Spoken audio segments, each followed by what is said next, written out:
يولى أنفسكم إن شاء الله. أعوذ بالله السميع العليم من الشيطان الرجيم. بسم الله الرحمن الرحيم.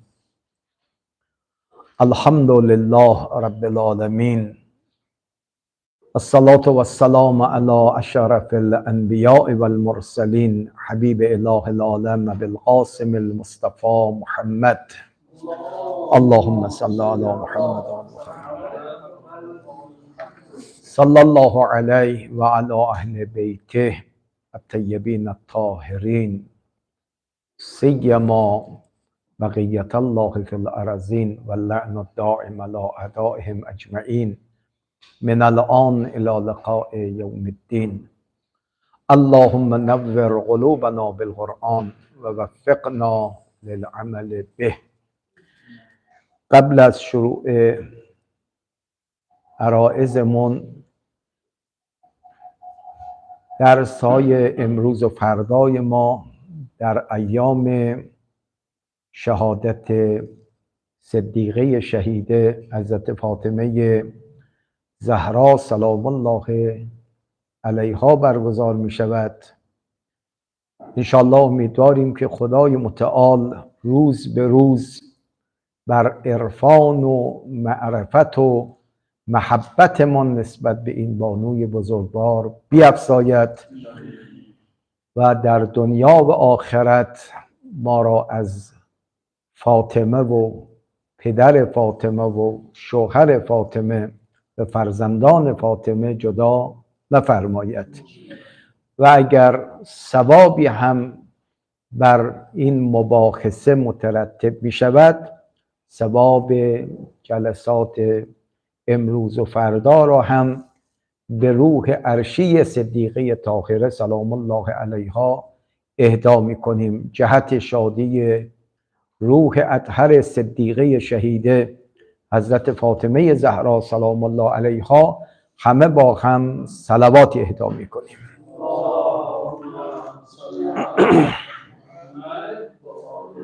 خب یک تتمه ای از مباحث مربوط به حدیث و رجال باقی موند. اگر یاد دوستان باشد عرض کردیم که برای حدیث ما 5 تقسیم داریم. این 5 تقسیم رو یه تذکری امروز به یادم اومد میخواستم عرض بکنم، این است که این 5 تقسیم رو میشه 3 قسم بکنیم. برخی از تقسیمات مختص به سنده، برخی از این تقسیمات مستند به متن و برخی از این تقسیمات مشترک است بین سند و متن. ملاحظه فرمودین؟ پس گاهی اوقات ما به یک روایت میپردازیم به اعتبار سندش، گاهی اوقات به یک حدیث میپردازیم به اعتبار متنش، ولی گاهی اوقات مباحثی که مطرح میشود مشترک، هم میتواند به لحاظ سند باشد، هم میتونه به لحاظ متن بوده باشه. تقسیم به اعتبار سند رو جلسه گذشته عرض کردیم. اون 3 تقسیمی که جلسه قبل عرض کردیم به لحاظ سند بوده است. اما تقسیمی که امروز میخوایم عرض بکنیم تقسیمی است بر اساس متن روایت، یعنی دیگه کار ما به سند بفرمایید نداریم. یعنی فرض میکنیم که روایت از نظر سند اعتبار داره، بله، حالا یا صحیحه هست یا موثقه هست یا حسنه است، از نظر سند اعتبار داره، مشکلی ما از نظر سند نداریم. این تقسیمی که میخوام بگیم بر اساس متن. یادداشت بفرمایید. متن حدیث و محتوای حدیث از نظر دلالت منقسم به اقسامی می شود. یک، نص.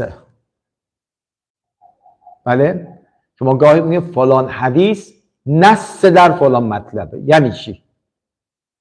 حدیث منصوصه هست. فقط روایت منصوصه بهش میگیم.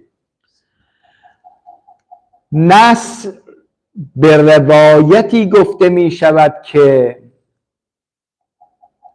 صریح در معنایی باشد و متن آن حدیث یک معنا بیشتر ندارد و احتمال دیگری در اون حدیث داده نمی شود، هرچند اون احتمال ضعیف باشد.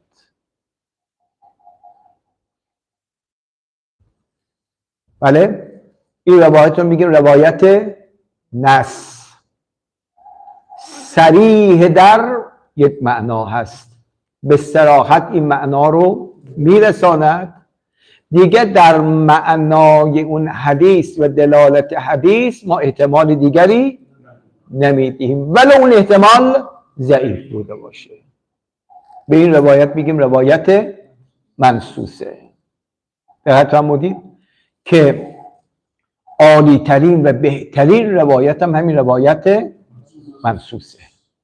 چرا؟ چون تو ما دیگه احتمال ضعیفم، احتمال خلاف ولو ضعیفم نمیده. این روایت میگه روایت منصوصه، نص در معناست، صریح در معناست. دقت کردید؟ دو، روایت ظاهر. روایت ظاهر روایتی است که دارای چند احتمال باشد ولکن ظهور اون روایت در یک معنا باشد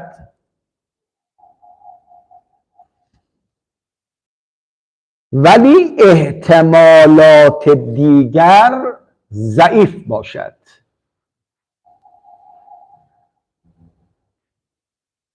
بله، مثلا یک روایتی است دو یا سه تا معنای محتمل داره ولی این لفظ، این روایت 80% در معنای اول ظهور دارد، 20% یا کمتر در معنای دوم و سوم می باشد. خب اینجا الان عرف عقلا چی میگه؟ معنای ظاهر باید عکس بشه. چرا؟ چون محتمل قویه. دقت فرمودید؟ اما اون احتمالات دیگر چیه؟ ضعیفه و عرف عقلا به اون معنای ضعیف اعتنا نمی کنن. به این روایت میگیم بله روایت ظاهر. پس روایت گاهی اوقات نصه، گاهی اوقات ظاهره. احتمالاً اکثر روایاتی هم که ما تو فقه از اونها برای اثبات احکام استفاده میکنیم همین دست دارن. یعنی از نظر سند غالب روایات ما واحد هستند چون روایت متواتر و مستفیض خیلی کم داریم. روایاتیم که از نظر دلالتن دلالت ظاهره. فقط که روایت منصوصه خیلی ارزشمنده اما به تعبیر فنی اینا قلیل الوجودن. یعنی وجود روایات منصوصه در منابع روایی ما کم می باشه. از اینا تعبیر میکنن به عزیز الوجود، یعنی وجودشون اندکه. اما غالب روایات ما همین روایات ظاهر می باشن. 3. روایت مؤول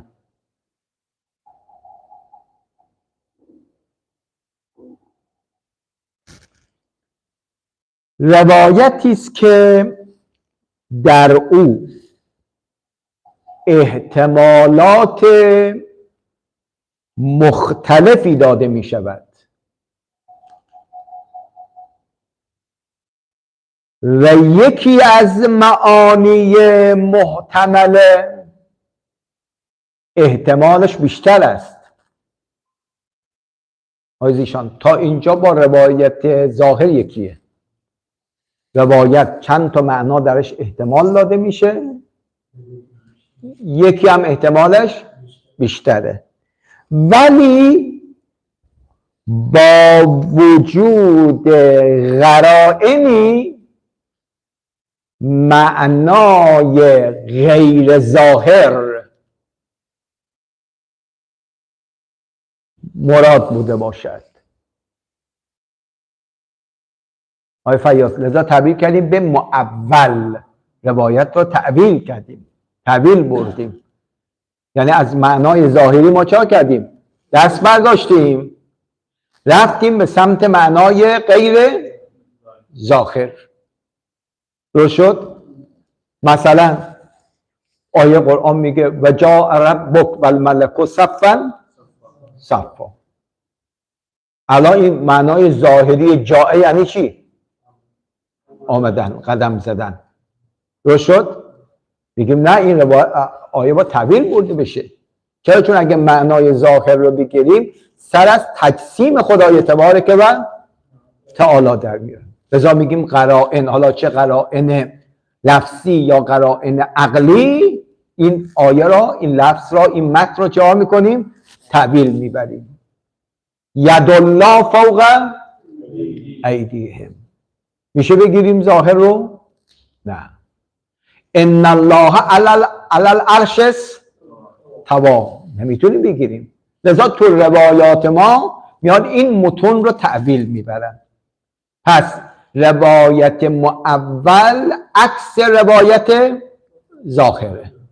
دقت کردین؟ در روایت ظاهر همون احتمال ظاهر رو عکس میکنیم، غیر ظاهر رو رها میکنیم. اما در روایت مؤول به کمک قرائن اون احتمال ضعیف رو میگیریم و این احتمال ظاهر رو رها میکنیم. به این روایت میگیم روایت مؤول. 4.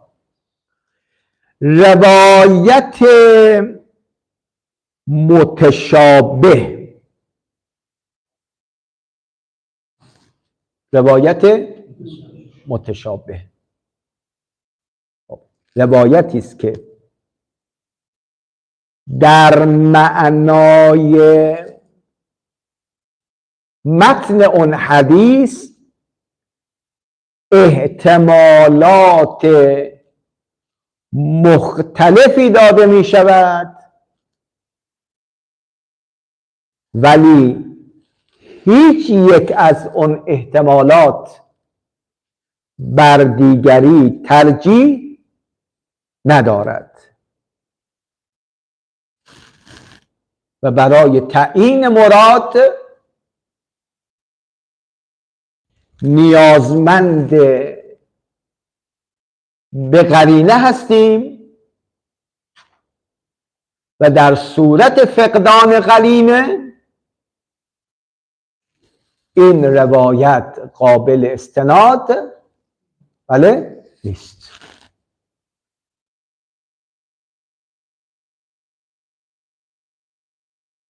فرضاً در یک روایت 3 تا احتمال وجود داره. درست شده؟ هیچ یک از این احتمالات بر دیگری برتری ندارد، یعنی ظهور بر معانی دیگر نداره که بشه روایت ظاهر. در کلام هم قرینه ای نداریم که یکی رو مشخص بکن تا بشه مؤول، بشه روایت متشابه و مجمل. دقت کردید؟ میگردیم به کمک روایات دیگر تونستیم این را تفسیر بکنیم، خب این روایت رو عمل میکنیم. اما اگر قرائنی پیدا نشده این روایت متشابه و مجمله، یعنی نمیشه ما بهش عمل بکنیم. اینم قسم چهارم. قسم پنجم، روایت مشهور.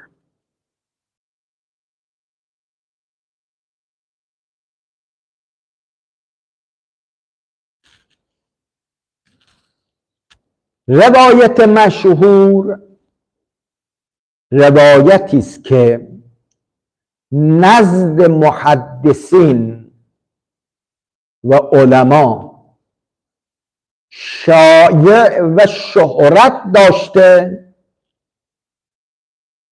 و شناخته شده باشد.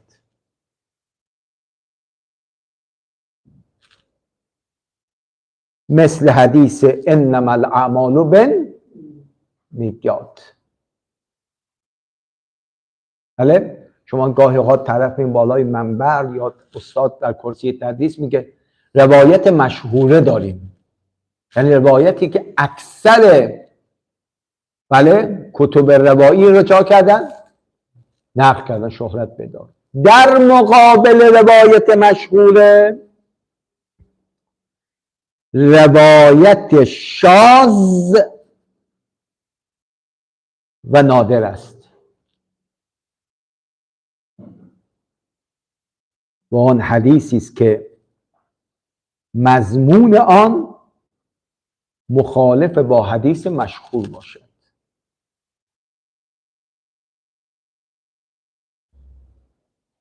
تو شد یه حدیثی بین 90% ناقلین حدیث یه لفظ و یه معناست، در مقابلش یک حدیثی اومده که در یک منبع روایی اومده، در بین دیگر ناقلین حدیث این حدیث نشده باشد. میگه این روایت خدمتتون عرض کنم که شاذ و نادر می باشد. پس تا الان نص، ظاهر، معول، متشابه، 6. روایت مکاتب یا مکاتبه. حدیثی است که راوی آخرین آن به جای اینکه قول معصوم سلام الله علیه را نقل کند،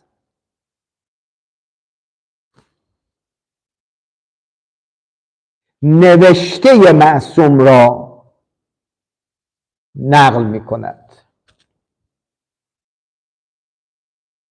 و این خود دو گونه است. خب خوب گوش بدید عزیزان.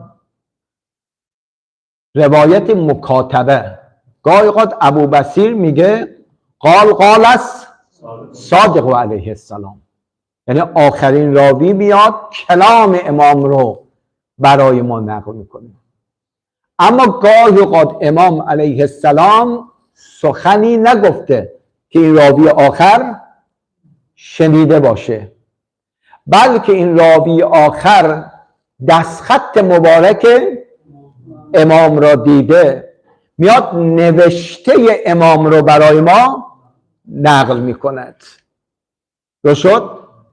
این اسمشو میذاریم حدیث مکاتبه. درست شد؟ یه حدیث مکاتبه خودش دو جور میشود. الف، گاهی نوشته امام معصوم سلام الله علیه در جواب سؤال سائلی است و پاسخ به نامه است. درست شد؟ مثلا یکی از شیعیان امام علیه السلام از یک شهری سوالی کرده، نامه ای نوشته، فکتب علیه السلام. بله، امام جواب نامه رو مکتوب کرده. این مکاتبه است. به گاهی هم این نوشته امام ابتدا به ساکن است و در پاسخ به سؤال بفرمایید نیست. خب مثلا امام علیه السلام بله ابتدا به ساکن میخواد برای مردم یک منطقه از شیعیان خودش یه مطلبی رو بیان بفرماد. اینجا میگه امام علیه السلام چنین بفرمایید نامه نوشته. الان نامه های امیرالمؤمنین سلام الله علیه را هم شما ملاحظه میکنید، تو نهج البلاغه ملاحظه کنید، بعضی ها پاسخ نامه دیگرانه درست شد، اما بعضی ها چون چیه؟ ابتدا به ساکن. مثلا نامه 31 رو ملاحظه کنید، نامه است که به فرزندش امام حسن مجتبی می‌نویسه، یا نامه‌ای که به جناب مالک اشتر نوشته. در پاسخ نامه نبود که امام جواب بده. اینا فرمودید. پس اگر راوی آخر به جای این که سخن امام رو نقل قول کنه برای ما، میاد دستخط مبارک امام رو نقل میکنه. حالا یا این نامه امام در پاسخ نامه باشد که شخص ازش سوال کرده امام جواب میده، یا میخواد ابتدا به ساکن. این هم میگیم خدمت حدیث مکاتب. آخرین قسم داره هفتم باشه یا ششم؟ هفتم، حدیث قدسی. حدیث قدسی حدیثی است که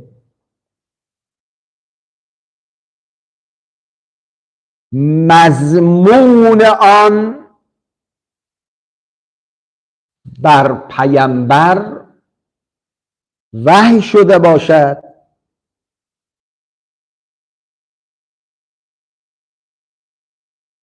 و خود معصوم برای معنای آن لفظی را می سازد. به تعبیر دیگر فرق بین قرآن و حدیث قدسی آن است که این مهم است. بله، در قرآن لفظ و معنا هر دو از جانب خداست و بر پیغمبر وحی می شود، ولی حدیث قدسی معناش از سوی خداست اما الفاظ از سوی معصوم است.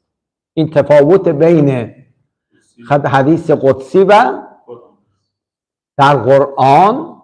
حتی ما معتقدیم که الفاظی که میگیم جملات نه، حتی حروف قرآن هم توسط الله تبارک و تعالی است.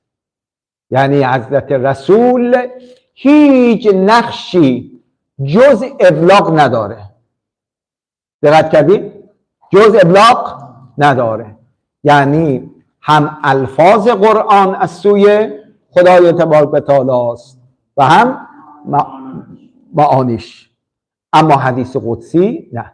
لذا خدمت تو روایات فراوانی شما میگید. گاهی اوقات امام صادق نقل میکند که اوحی الله الی داوود علیه السلام یا داوود قل عبادی. بله، جناب داوود میگه خدا به من چنین فرمود که من این مطلب را به شما بگم. گاهی اوقات پیغمبر حدیث قدسی نقل میکند از الله تبارک و تعالی. پس متن حدیث وقتی نگاه میکنیم از نظر دلالت به این اقسام تقسیم می شود. چی؟ الان عرض میکنی. این تقسیم پنجم که داریم، این هم تقسیم رابع. اما تقسیم پنجم،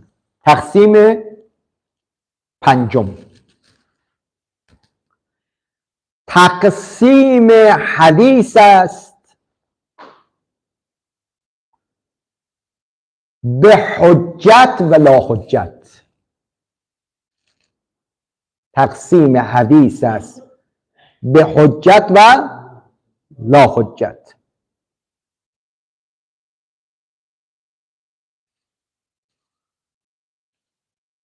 مقصود از حجت آن است که روایت از نظر سند مورد قبول و از نظر متن هم مخالف قطعی با قرآن و سنت قطعی نباشد. این بهترین نوع حدیثه. بله؟ یعنی شما میگید روایت از نظر سند که هیچ اشکالی ندارد، متواتره هست. دقت کردید؟ از نظر متن و محتوا هم محتوای این روایت نه با محتوای قرآن مخالف است و نه با محتوای سنت قطعیه. دقت کردید؟ به این مخالفت قطعیه و قطعی کلی. اما اگر مخالفت قطعی نباشه، مثلا تو قرآن عامه، این روایت خاصه، آیا بین خاص و عام مخالفته؟ بله؟ نه. مطلق و مقید؟ نه. اما اگه یه روایتی پیدا بکنیم که قرآن ایجابیه، این کلا سلبیه. دقت کردید؟ نه. این روایتی که دست ماست از نظر سند هیچ اشکالی ندارد، از نظر دلالت مخالف با قرآن و سنت قطعی نباشد. این سنت رو میگیم چیه؟ این روایت رو میگیم حجته. یادداشت بفرمایید. و گاهی حدیث شاید از نظر دلالت ناقص باشد، ولی فقها و علما به مضمون این روایت عمل کرده باشند. این روایت هم حجته.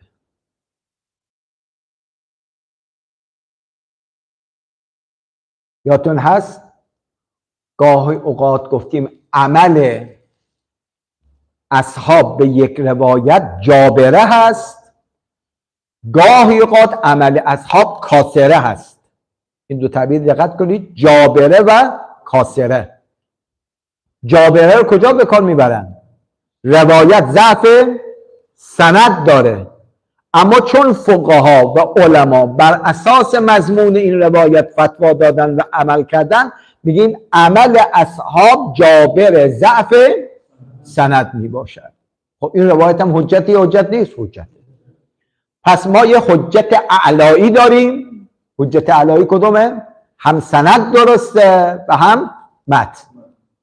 گاهی اوقات نه، حجت اعلایی نیست، سند مشکل داره، سند پدر مادردار نیست، اما متن اونقدر متن قویه که اصحاب به این، شما گاهی اوقات برخی روایات میبینید بزرگان ما این تعبیر میکنه، میگه محال است روایتی با این متن عالی از غیر معصوم صادر شده باشه. دقت کردید؟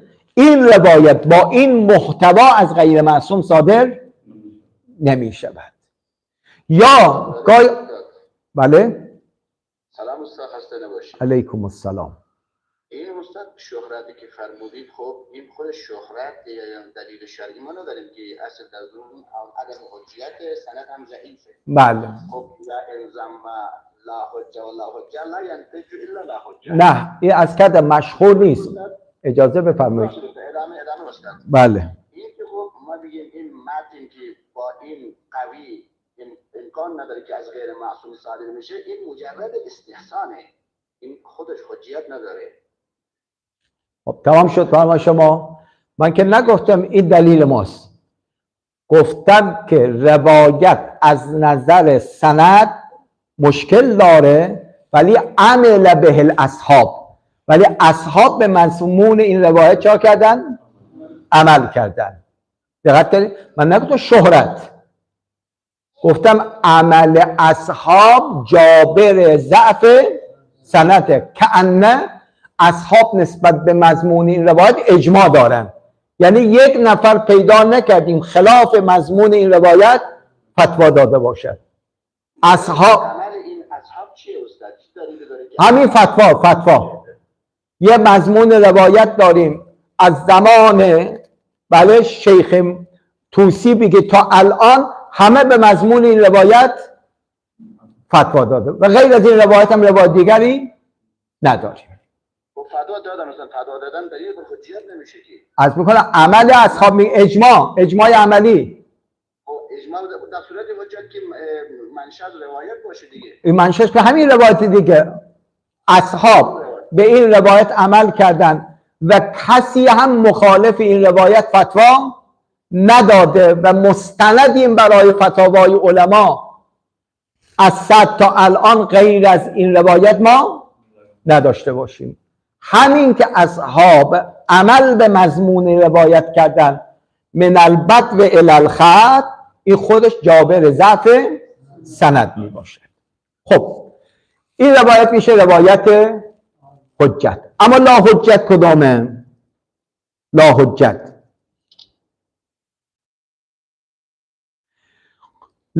حجت روایتی است که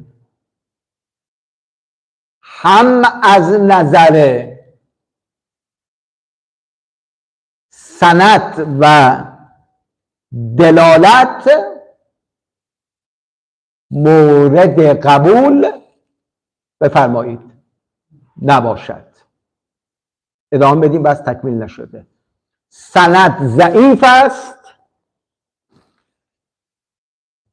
متن هم مخالف با کتاب و سنت قطعی است. آقای فیاض این از اون لا حجت هایی است که شما هر کار بکنید نمیتونید درستش بکنید.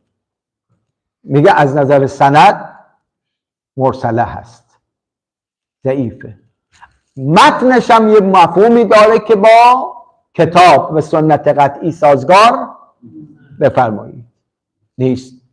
میشه به این حدیث آدم عمل بکنه؟ بله؟ نه، این حدیث لا حجت می باشد. اناتامید و یا این یا رو اضافه کنید و یا حدیثی که گرچه از نظر سند به ظاهر درست باشد ولی از نظر متن و محتوا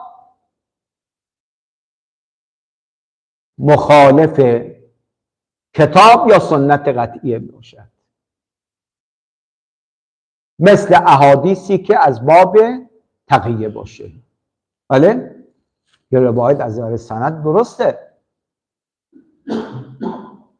بله، اما جهت صدورش جهت صدور خوبی نیست، یعنی جهت صدورش از باب تقیه بوده. امام نخواست حکم الله واقعی رو بیان میکنه. بله این روایت هم لا حجت می باشد. انشاءالله که خدمتتون از کنم که این نکته هم مورد توجه دوستان واقع باشه. تم الکلام فی الرجال. به لطف خدا شاید یه 2-3 هفته ای ما در 6-7 جلسه اجمالی از مسائل علم رجال و همچنین علم درایه را خدمت دوستان عرض کردیم. 5 تقسیم برای روایت رو معنا کردیم. خب تا الان ما 5 گام رو طی کردیم، یعنی 5 علم از علوم معده اجتهاد رو بیان کردیم. اما گام ششم یا دانش ششم، علم کلام. علم کلام. خب چند لحظه ذهنتون به من بسپارید. پیش از این که ما بحث بکنیم که آیا علم کلام از معدات اجتهاد هست یا از معدات اجتهاد نیست، اول باید بدونیم که اصلا علم کلام چیه. دقت کردین؟ یه تعریفی از علم کلام داشته باشیم، موضوع علم کلام، هدف از علم کلام، غایت و اصل علم کلام رو بدونیم. بعد ببینیم آیا این علم نقشی در اجتهاد دارد چنانچه عده میگن، یا نقش در اجتهاد ندارد چنانچه یه عده میگن. حالا نقش دارد، آیا نقشش بلا واسطه است که یه عده میگن، یا نقشش مع واسطه است، مستقیم در علم اجتهاد نقشی ندارد. ولی این علم کلام در علم اصول نقش دارد، علم اصول در علم کلام نقش داره. چطوره؟ میگه پیش از این که پاسخ این سوال رو بدیم که آیا علم کلام از دانش معده هست یا نه، باید به این سوال پاسخ بدیم. پس اولین گامی که انشاءالله امروز برمیداریم تعریف علم کلام. تعریف علم کلام. چند تا تعریف کردن، من به اختصار عرض میکنم. 1. علم کلام دانشی است که به استدلال و تبیین اعتقادات دینی میپردازد. استدلال عقلی استاد. بله شیخنا، شما اجازه بفرمایید ما تعریف تمام بشه از میکنیم. دانشی است که به استدلال و تبیین اعتقادات دینی میپردازد تا آن اعتقادات را از طریق عقل و منطق اثبات کند. این جواب شیخ بزرگوار. تا آن اعتقادات را از طریق عقل و منطق اثبات کند و از شبهات مخالفان دفاع کند. نام دیگر این علم علم اصول دین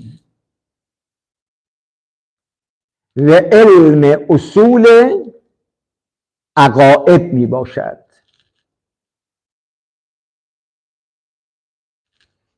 میخواد متنم یادداشت کنید. علم کلام هو علم یقتدر هو علم یقتدر على اثبات العقائد الدینیه. هو علم یقتدر على اثبات العقائد الدینیه به ایراد الحجج و دفع الشبهه. یعنی اون چی که به فارسی گفتیم اینجا آورده. علم کلام علمی است که هر مسلمانی به برکت این علم قدرت پیدا می کند که عقاید دینی خودش را اثبات بکنه. چجوری میتونه اثبات بکنه؟ بالحجج، به سبب ادله‌ای که دارد، اما ادله عقلی. دیگر چی قدرت پیدا می کند؟ و دفعش شبهه. دقت کردید؟ پس علم کلام علمی است که در رابطه با عقاید دینی بحث می کند، اما بحثش از کانال چیه؟ عقل و منطق است که ما اگر این رو داشته باشیم میتونیم از شبهات هم بفرمایید دفاع بکنیم. این تعریفی که من کردم از جناب ابن میثم بهرانی در کتاب قوام المرام. قوام المرام. خب یه چند تا تذکری هم هست، انشاءالله اگر خدا عمری بده ما جلسه آینده بحث میکنیم. اینا بیم هر تعریفی باید جامعه افراد مانع اغیار باشه. آیا این تعریفی که ما کردیم تعریف جامعه هست یا نیست؟ وارد بشیم موضوع علم کلام چیه، هدف از علم کلام چیه، آثار و فواید علم کلام چیه. یه بحث دیگر انشاءالله میگیم که لماذا سمی هذا العلم به علم الکلام، چرا اسمشو گذاشتن علم کلام. دقت فرمودید؟ بچه تسمیهشو هم بیان میکنیم انشاءالله. با تجهیز شدن در رابطه با معنای علم کلام وارد بحث خودمون میشیم که آیا علم کلام نقشی در اجتهاد دارد یا نقشی در اجتهاد ندارد. ببین عزیزان، بارها و بارها تو همین جلسات می‌گفتیم ما علم زده و شخصیت زده نشیم. انشاءالله میگیم بزرگانی داریم از علماء ما میگن علم کلام هیچ نقشی در اجتهاد ندارد، اما در برابر دیگرانی هم داریم میگه نه، علم کلام نقش دارد، اونم مستقیم نقش دارد. یه عدم اومدن میگن نه اون نه این، علم کلام نقش در اجتهاد دارد اما اجتهاد معل واسطه. خب این اقوال رو ما بیان بکنیم، ادلهش رو بیان کنیم و به قول با طلبه‌ها نحن ابناء الدلیل نگاه بکنیم به کدام قول دارای دلیل قوی هست ما اون قول رو به عنوان قول مختار انتخاب بکنیم.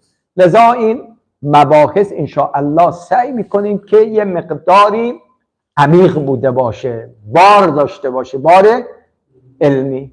لذا الان ما دوستان رو یک بار بردیم به مباحث کلامی که شاید 10 سال پیش خونده باشن. دقت کردین؟ خب یادآوری میکنیم که علم کلام تعریفش اینه، چون بسیاری از تعریفایی هست، حداقل من شاید 10 تا تعریف برای علم کلام میتونم پیدا بکنم، اما بعضی ها نه جامعه افرادن نه مانع اغیارن. یعنی طرف میاد علم کلام رو به گونه‌ای تعریف میکند که شامل فروع دین هم میشود. دقت کردین؟ اما نه، ما میگیم علم کلام علمی است که در رابطه با عقاید بحث میکنه. حالا عقاید بحث میکنه، آیا اثبات عقاید فقط با دلیل عقلی باشه یا به کمک دلیل نقلی هم ما میتونیم عقاید رو اثبات بکنیم. یه بحث شست و رفته انجام میدیم انشاءالله. اگر خدا بخواد وارد میشویم که آیا علم کلام هم جزء معدات هست یا جزء معدات نیست. و آخر دعوانا ان الحمد لله رب العالمین و صلی الله علی سیدنا و نبینا محمد و آله الطاهرین. اللهم صل علی محمد و آل محمد. موفق باشید این شب.